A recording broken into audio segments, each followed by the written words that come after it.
नमस्कार, आप देख रहे हैं क्राइम 24 आवर्स और मैं हूं आपके साथ ज्योति कनौजिया। आइए रुक करते हैं खबर की ओर। प्रदेश के कृषि मंत्री सूर्य प्रताप शाही व उद्यान एवं खाद्य प्रसंस्करण मंत्री दिनेश प्रताप सिंह आज बांदा पहुंचे। दोनों मंत्री जनपद के स्थानीय कृषि विश्वविद्यालय में आयोजित मिलेट दिवस के अवसर पर आयोजित समारोह में शामिल होने पहुंचे थे।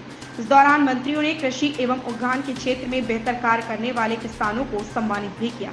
स्थानीय कृषि विश्वविद्यालय में आयोजित मिलेट दिवस समारोह में शामिल होने पहुंचे प्रदेश सरकार के कैबिनेट मंत्री सूर्य प्रताप शाही व खाद्य प्रसंस्करण मंत्री दिनेश प्रताप सिंह ने लोगों को सरकार द्वारा चलाई जा रही तमाम लाभकारी योजनाओं के बारे में जानकारी देते हुए किसानों से परंपरागत खेती के अलावा व्यवसाय कृषि अपनाने की सलाह दी, जिससे किसान कम लागत में अधिक मुनाफा कमा सके।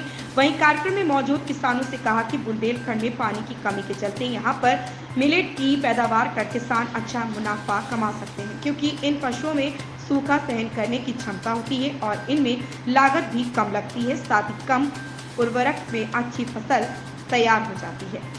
बाद में मीडिया से बात करते हुए प्रदेश के कृषि मंत्री सूर्य प्रताप शाही ने कहा कि क्योंकि बुंदेलखंड में कम बारिश होती है, इसलिए यहाँ किसानों को स्प्रिंकलर और डीप एजुकेशन के माध्यम से दलहनी और तिलहन की खेती के साथ शाक सब्जियों की खेती भी कर सकते हैं। उन्होंने बताया कि सरकार उत्तर प्रदेश के सभी जनपदों में हाईटेक नर्सरी भी बनाने जा रही है, जिसके द्वारा किसानों को फल और सब्जियों के उत्पादन के बारे में प्रशिक्षित कर उन्हें बीज उपलब्ध कराए जाएंगे। प्रशांत त्रिपाठी की रिपोर्ट।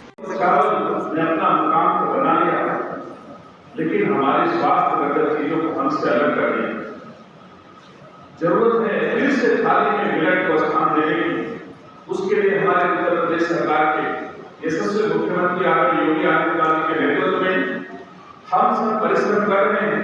आदरणीय मोदी जी जो हमारे देश के यशस्वी प्रधानमंत्री हैं, उनका भी प्रयास है कि मिलेट फिर से थाली में शामिल हो, देशवासियों का स्वास्थ्य हमेशा मजबूत रहे।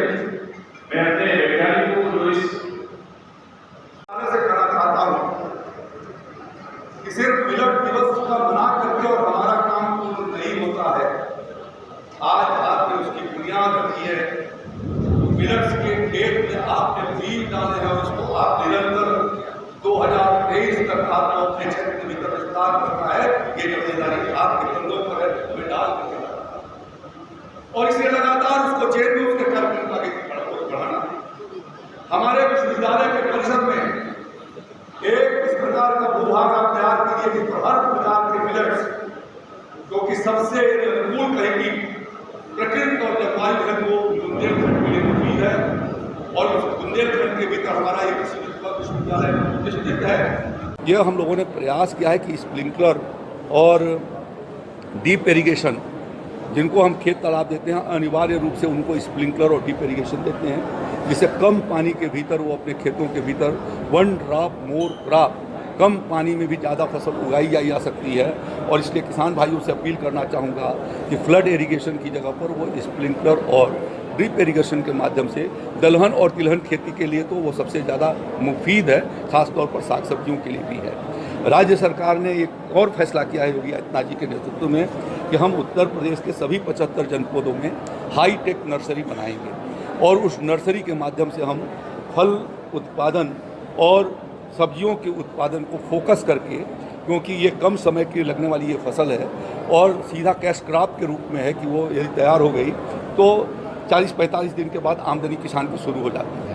तो व्यापक उसका हम लोग स्वरूप दे सकें, माननीय उद्यान मंत्री दिनेश प्रताप सिंह जी के नेतृत्व में इस काम को हम पूरे उत्तर प्रदेश में कर रहे हैं और लगभग इसके ऊपर हम लोग 120 करोड़ रुपया इन वर्षों के भीतर व्यय करने वाले हैं। तो इसके माध्यम से हर जनपद के भीतर एक बेहतर नर्सरी जो किसान को मिल जाएगी पौध, तो उसके माध्यम से उसके फसल लगने के दिन बच जाएंगे और साथ में जो बीमारियां जब नए बीज गाड़े जाते हैं और जो निकलता है, जब नौ अंकुर फूटते हैं, जो बीमारियां लगती हैं उनसे बचाव हो सकेगा।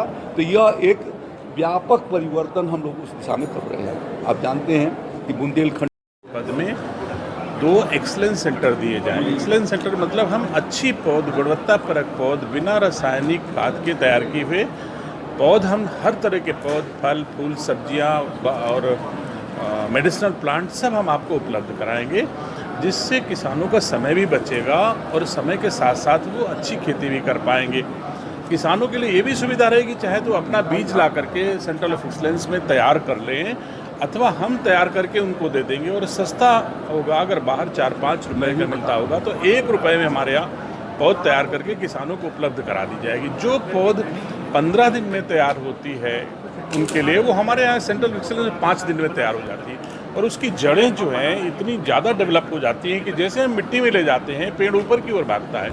तो निश्चित तौर से उस पर हम जो हॉर्टिकल्चर हमारा है उसमें किसानों को आय दोगुना करने का हम लोग प्रयास कर रहे हैं आदरणीय मुख्यमंत्री जी के नेतृत्व में।